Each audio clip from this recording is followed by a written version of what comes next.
నమస్కారం. రుద్రా న్యూస్కు స్వాగతం. ముందుగా ప్రేక్షకులందరికీ రుద్రా న్యూస్ తరపున నాగుల పంచమి శుభాకాంక్షలు.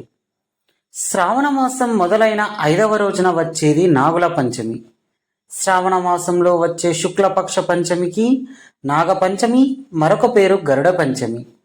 భారతీయ సంస్కృతిలో నాగ పూజకి ఒక గొప్ప విశిష్టత ఉంది, సాంప్రదాయంగా ఆచరణలో ఉంది. గరుడ పురాణం ప్రకారం ఎవరైతే నాగుల పంచమి నాడు నాగులను పూజిస్తారో శుభం చేకూరుతుందని, నాగదోషాలు ఉంటే తొలగిపోతాయని ప్రతీతి. సంతానం కలగాలని కోరుకునేవారు నాగారాధన చేస్తారు. సాక్షాత్తు పరమశివుడే నాగపంచమి నాడు భక్తులు ఆచరించాల్సిన విధులను పార్వతీదేవికి వివరించినట్లు స్కంద పురాణం చెప్తోంది. శివుడి మెడలో ఆభరణంగా ఉండే నాగదేవుణ్ణి పూజించడం హిందువుల ఆచారంగా వస్తుంది. నాగపంచమి రోజున నాగప్రతిమలకి పంచామృతం, జాజి, సంపంగి, గన్నేరు వంటి పుష్పాలతో అత్యంత భక్తి శ్రద్ధలతో పూజలు చేసి పాయస నైవేద్యంను సమర్పిస్తే శ్రేష్టం.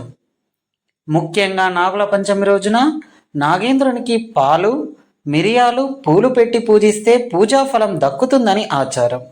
శ్రావణ మాస శుద్ధ పంచమి నాడు నాగుల పంచమిని జరుపుకుంటారు. హైందవ సాంప్రదాయంలో సర్పంకు విశేషమైన స్థానం ఉంది. మహాశివునికి కంఠాహారంగా, గణపతికి యజ్ఞోపవితంగా, క్షీరసాగరాన్ని చిలికే వాసుకిగా, మహావిష్ణువుకి పాన్పుగా ఇలా సర్పంకు ప్రత్యేకమైన స్థానం ఉంది. మరొకసారి ప్రేక్షకులందరికీ రుద్రా న్యూస్ తరపున నాగుల పంచమి శుభాకాంక్షలు.